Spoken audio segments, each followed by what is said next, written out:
아내가 먼저 말한 게 아니었다. 내게 모든 걸 털어놓은 사람은 내 상사였다. 연말 인사평가 면담 자리에서 그는 내 눈을 똑바로 쳐다보며 어떤 남자도 상사한테서 듣고 싶지 않은 말을 꺼냈다. 처음에는 무슨 소리를 하는 건지 이해가 되지 않았다. 말은 분명 한국어였는데 의미가 귀까지 제대로 들어오지 않았다.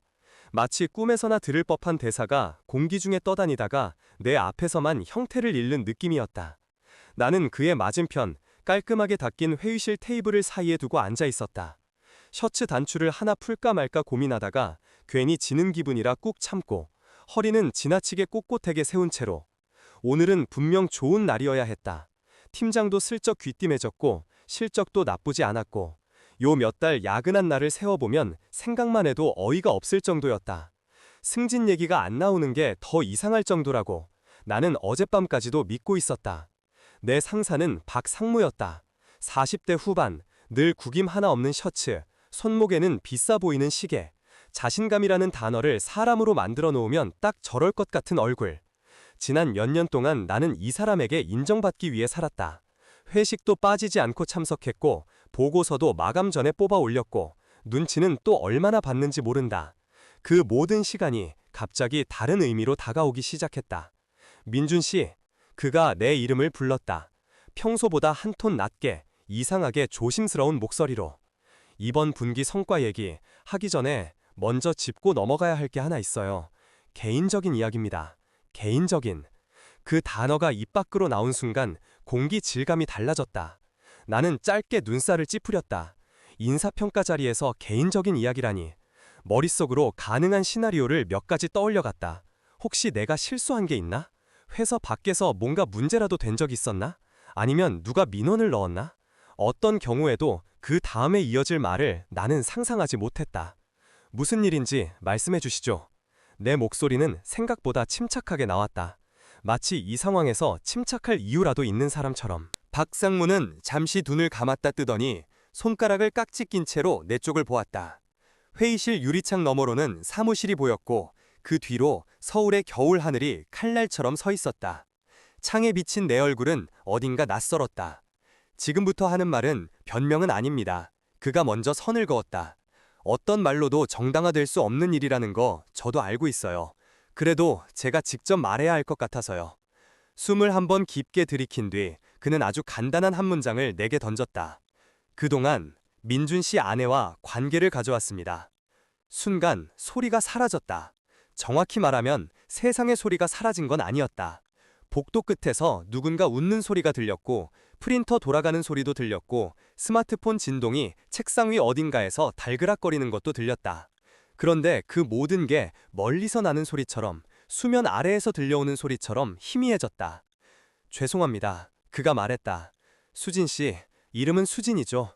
제가 그런 짓을 했습니다. 꽤 오래. 아내 이름이 그의 입에서 나왔다.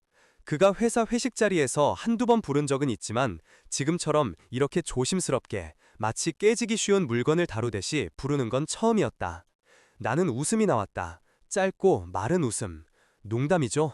내가 말했다. 요즘엔 이런 것도 인사평가 방법입니까? 스트레스 테스트 같은 거? 질문 끝이 흐려졌다.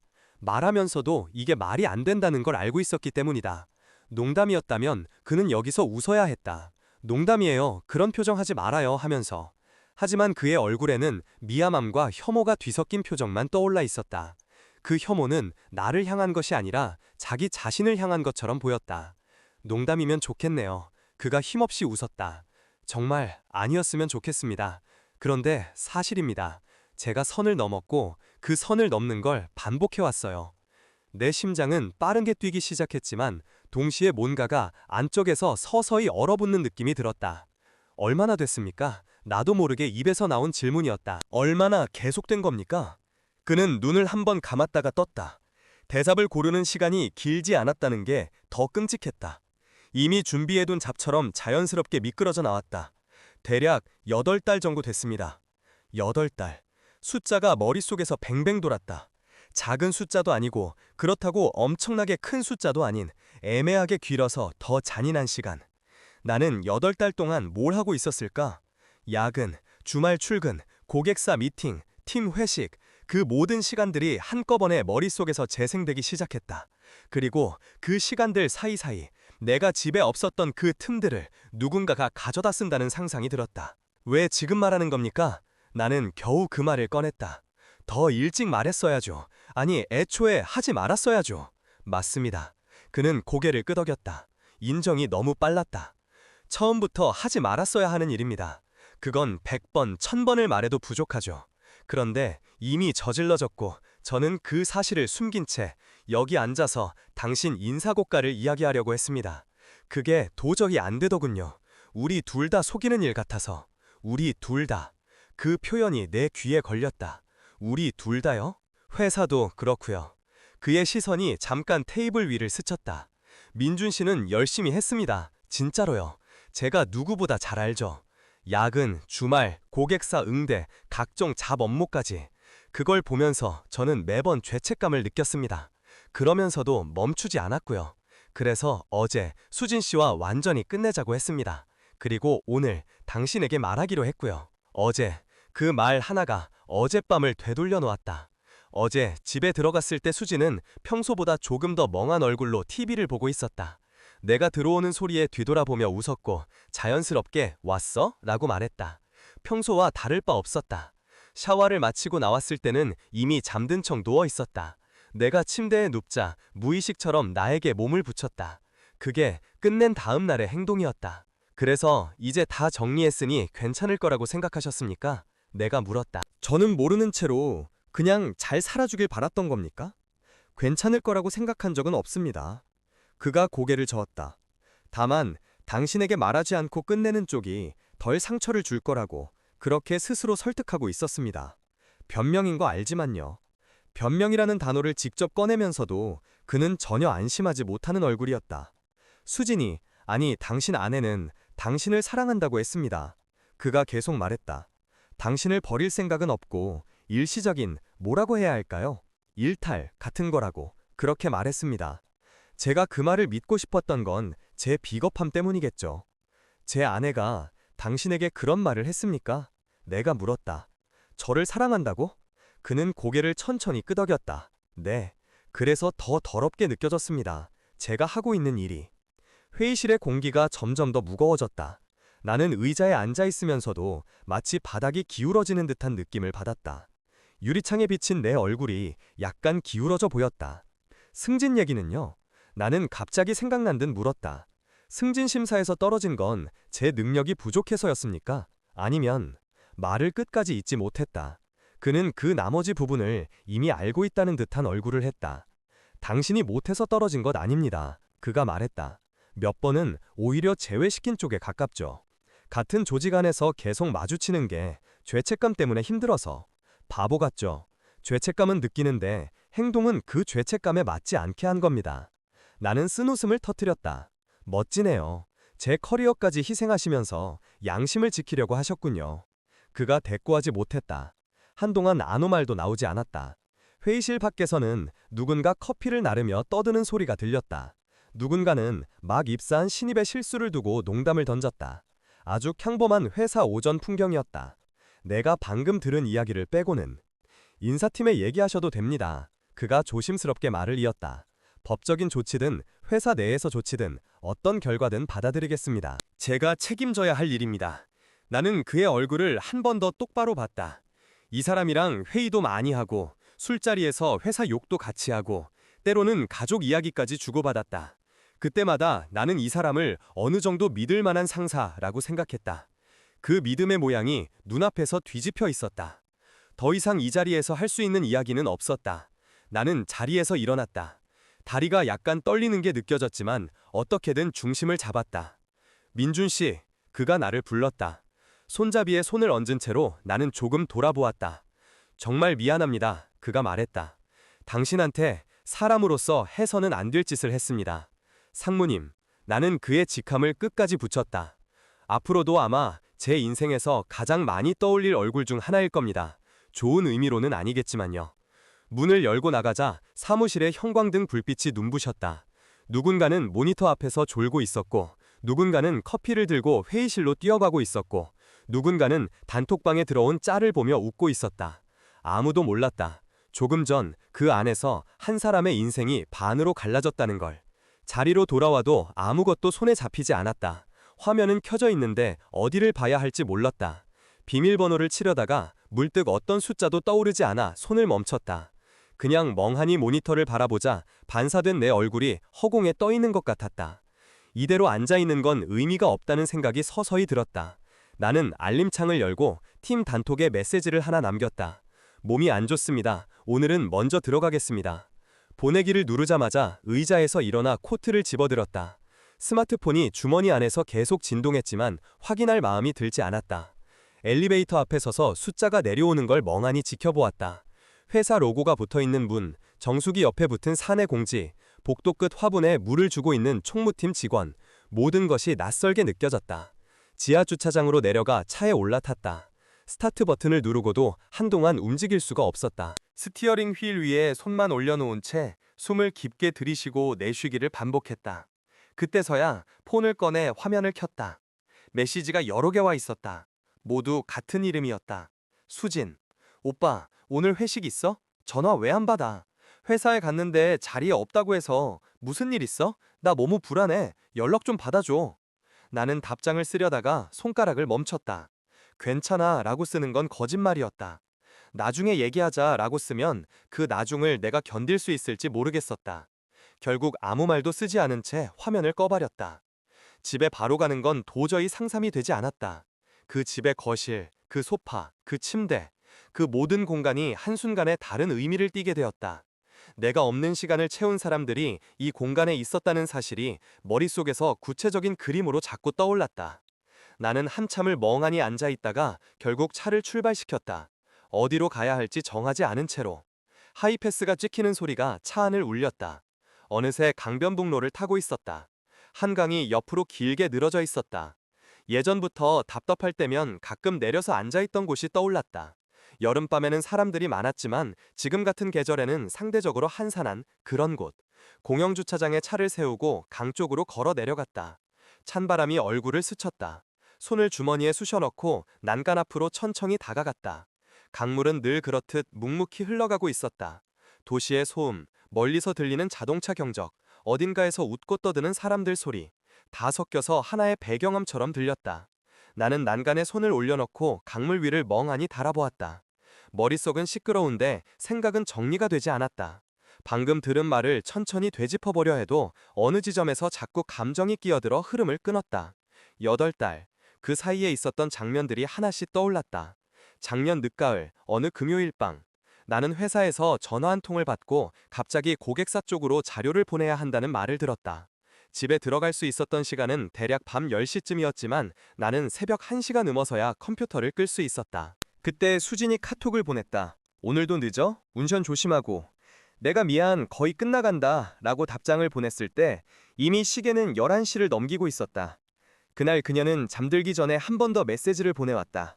몸 챙겨, 나 먼저 잘게. 나는 그 메시지를 보며 그녀가 나를 이해해준다고 생각했다. 지금 떠올려 보니 그 밤도 8달이라는 시간 안에 들어있었다. 강물 위로 어두운 파도가 잔잔하게 일렁였다. 난간에 기대서 눈을 감았다가 열었다. 숨을 크게 쉬어도 가슴속 깊은 곳이 좀처럼 나아지지 않았다. 주머니 속에서 폰이 또 진동했다. 나는 꺼내보지도 않고 그냥 진동이 멈추기를 기다렸다. 그러다 또 울렸다. 이번에는 전화였다. 화면을 확인하니 수진이 아니었다. 여동생 이름이 떴다. 유진. 잠시 망설이던 끝에 나는 통화 버튼을 눌렀다. 오빠 어디야? 걱정이 담긴 목소리였다. 왜? 내 목소리는 생각보다 잠겨 있었다. 올케 언니한테 연락 왔어. 오빠가 회사에서 없어졌다고. 전화도 안 받고. 무슨 일 있는 거냐고 나한테 묻는데. 나는 말을 잇지 못하고 침묵했다. 뭐야? 진짜 무슨 일 있어? 나 불안하게 하지 말고 말해줘. 잠시 강물 소리만 들렸다. 그 소리 뒤에서 내가 숨 쉬는 소리도 들렸다. 나는 혀끝까지 올라와 있는 말을 몇 번이나 삼켰다가 결국 빼냈다. 유진아, 응? 오늘 알게 된 게 있어. 뭔데?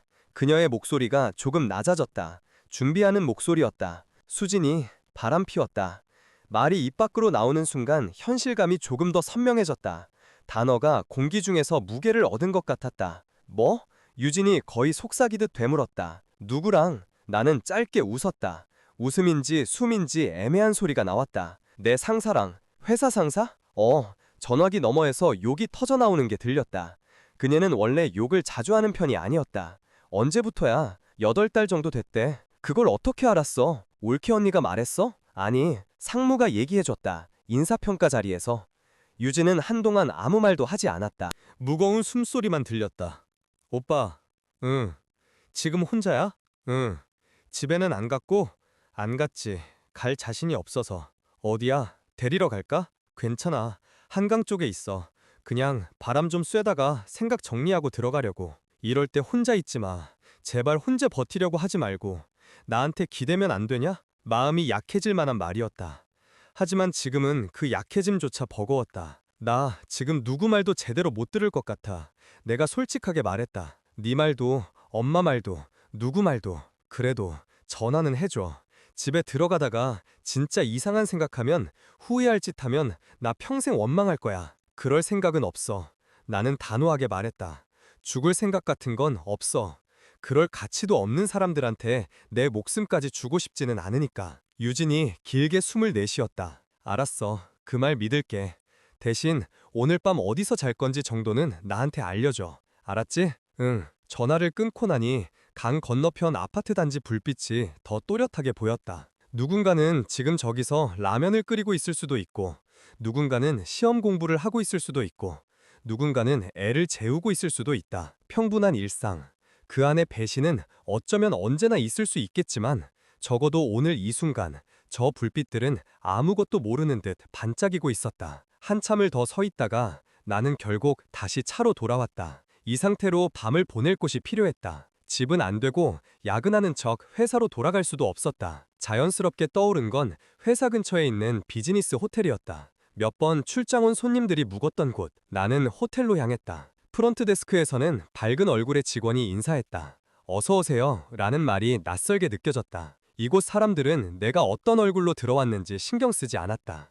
그저 하루치 숙박을 결제할 손님일 뿐이었다. 싱글룸, 하루 묵을게요. 내 목소리가 평소보다 조금 낮게 들렸다. 카드를 건네받고 엘리베이터를 타고 올라가 방 문을 열고 들어갔다. 방 안에는 흰 침대, 작은 책상, TV, 샤워부스, 딱 필요한 것만 있는 공간이었다. 아무 추억도 아무 기록도 없는 완전히 중립적인 장소.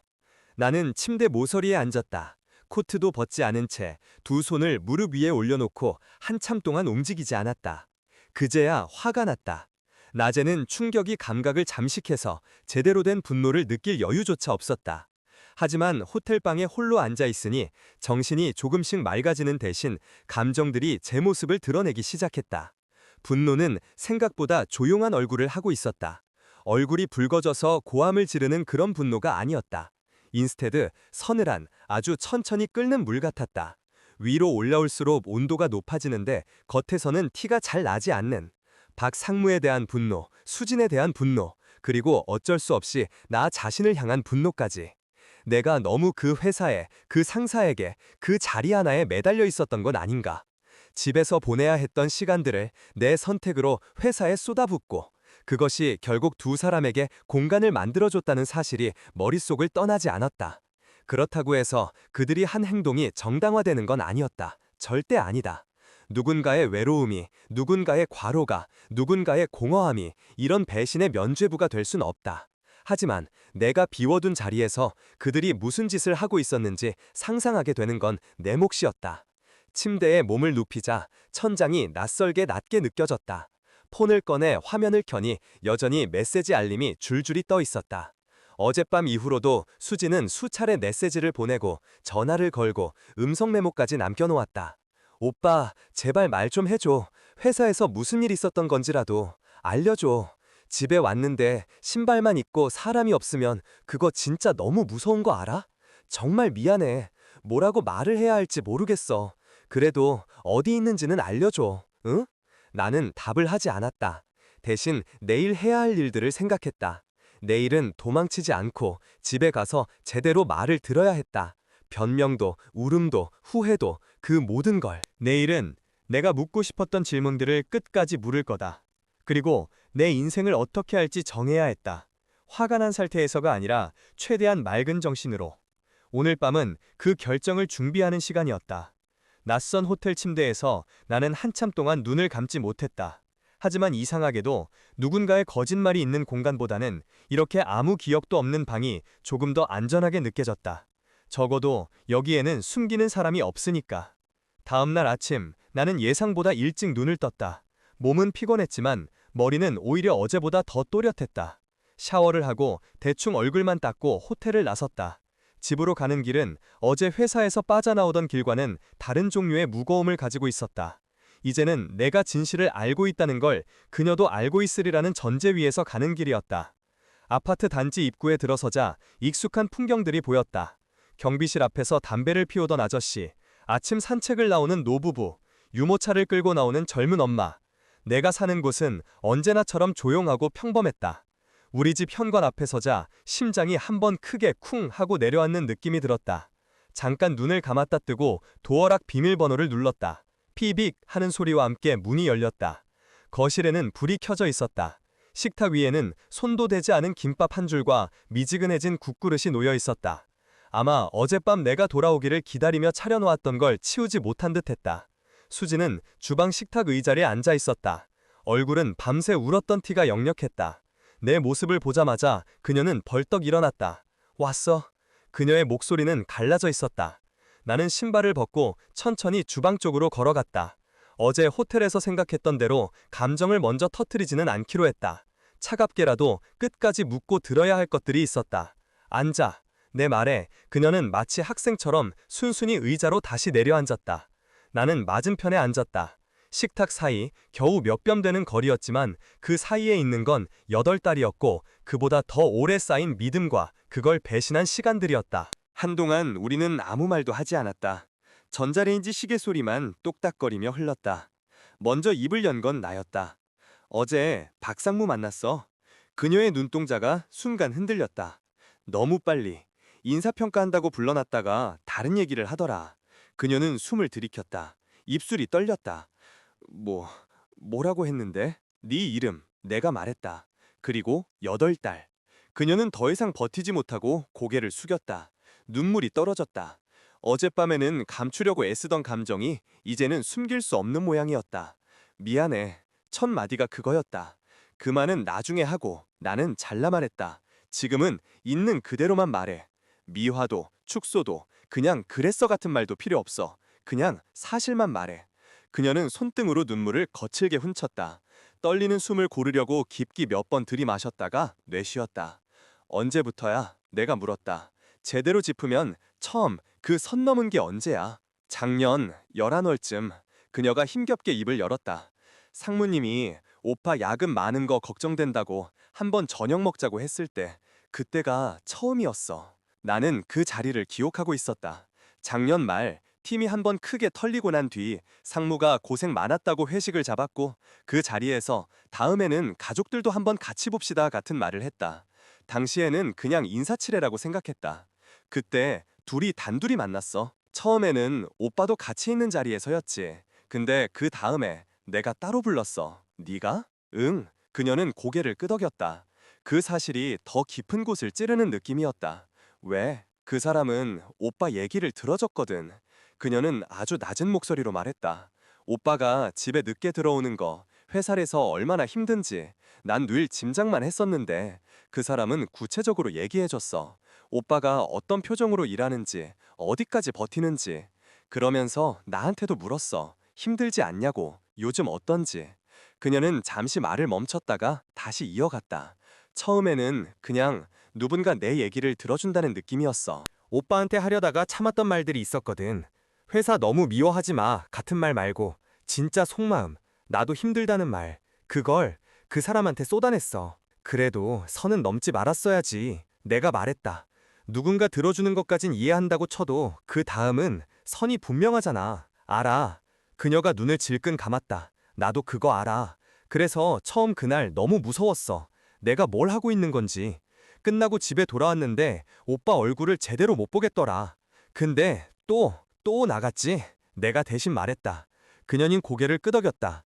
인정하는데 더 이상 힘을 쓰지 못하는 사람처럼 그만두고 싶었어. 여러 번. 근데 그때마다 그 사람이 너무 쉽게 내 마음을 건드렸어. 그녀는 떨리는 손으로 머리카락을 쓸어 올렸다. 오빠 앞에서는 나도 어느 정도 참고 말 골라서 했잖아. 오빠 힘들까봐. 그런데 그 사람 앞에서는 그냥 난 힘들다고 해도 그게 죄책감으로 돌아오지 않는 느낌이었어. 그게 좋았어. 나쁘게 말하면 편했던 거지.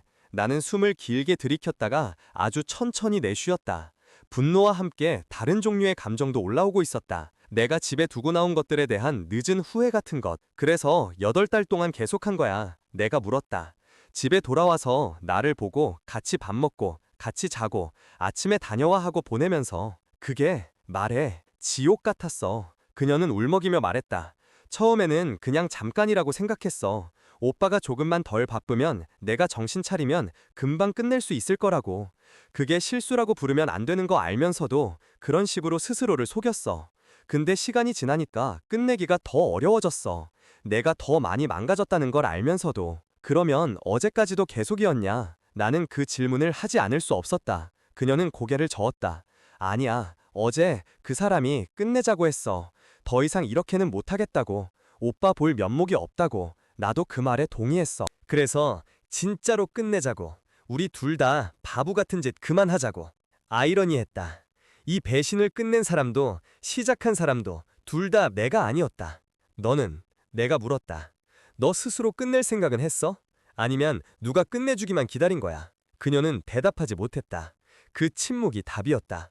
어젯밤 나한테 뭐라고 했는지 기억해? 나는 물었다. 내가 집에 들어왔을 때 그냥 평소처럼 왔어 라고 했지. 그게 8달 동안 바람 피운 사람을 맞이하는 첫 마디였어.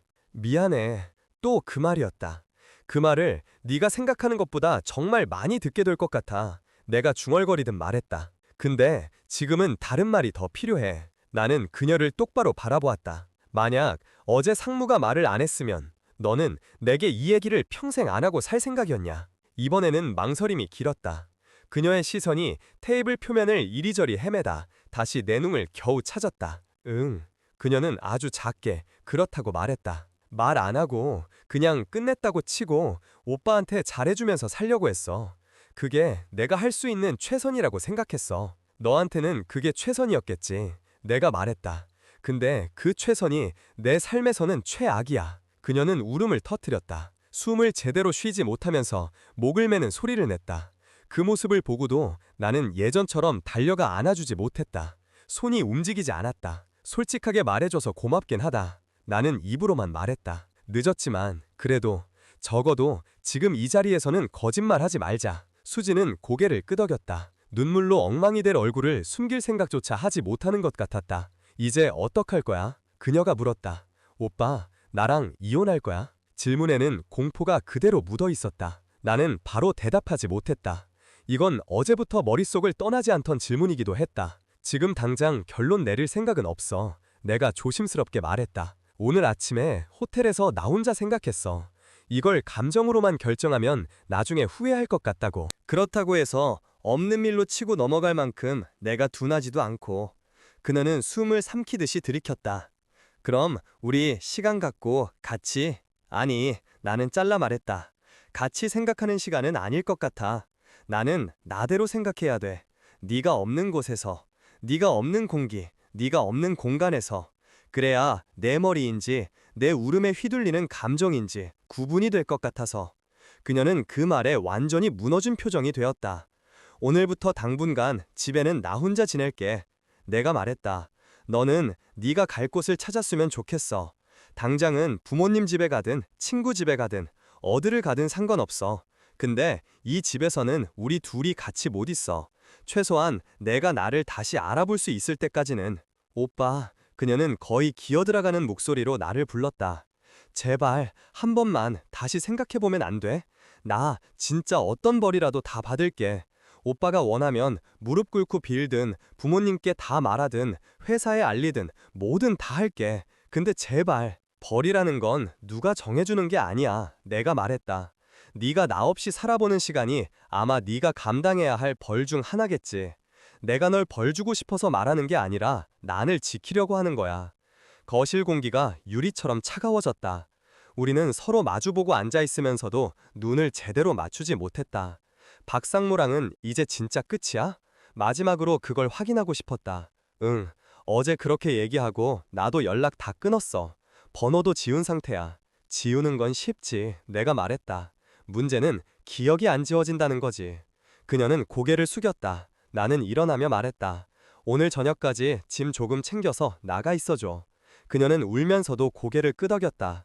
알았어. 라는 말이 겨우 나왔다. 나는 방으로 들어가 옷 몇 벌과 필요한 물건들을 챙겼다. 집안 곳곳에 우리의 사진이 붙어 있었다. 결혼식 사진, 여행 사진, 집들이 때 찍은 사진. 그 사진들 속 사람들은 이런 미래를 상상이나 했을까? 거실로 다시 나오자 그녀는 여전히 식탁 옆에 서 있었다. 나는 신발을 신으며 말했다. 나는 나대로 생각해 볼 거야. 우리가 여기서 끝나는 게 맞는지, 아니면 다시 시작할 수 있는 가능성이 조금이라도 있는지. 그녀의 눈에 아주 작은 희망이 다시 떠올랐다. 그런데 하나만 알고 있어. 나는 현관문을 열며 뒤돌아보았다. 지금 이 순간부터는 네가 어떻게 우는지가 아니라 내가 나를 어떻게 지키느냐가 더 중요해. 네 눈물에 끌려가지 않으려고 이렇게까지 거리를 두는 거니까. 그녀는 아무 말도 하지 못했다. 그저 두 손으로 입을 막은 채 울기만 했다. 문을 닫고 나오는 순간 복도 공기가 훨씬 가볍게 느껴졌다. 하지만 그게 편안함은 아니었다. 상실감과 분노, 배신감과 공허함이 뒤섞인 이상하게 낯선 자유 같은 것. 엘리베이터를 타고 내려가 아파트 현관 밖으로 나왔다. 겨울 햇살이 차갑게 쏟아지고 있었다. 나는 그 빛을 맞으며 잠깐 눈을 감았다 뜨고 천천히 걸음을 옮겼다. 이제부터 내가 해야 할 일은 하나였다. 남편이라는 역할이나 직원이라는 역할이 아니라 그냥 나라는 사람으로 서는 법을 다시 배우는 것. 누군가의 기대를 채우기 위해서가 아니라 내 삶을 다시 내 손에 쥐기 위해서. 그리고 언젠가 정말로 마음이 차분해지는 날이 온다면 그때 생각해 보려고 했다. 이 배신을 용서할 수 있는 나가 될 수 있을지, 아니면 그럴 필요조차 없는 삶을 새로 만들어야 할지.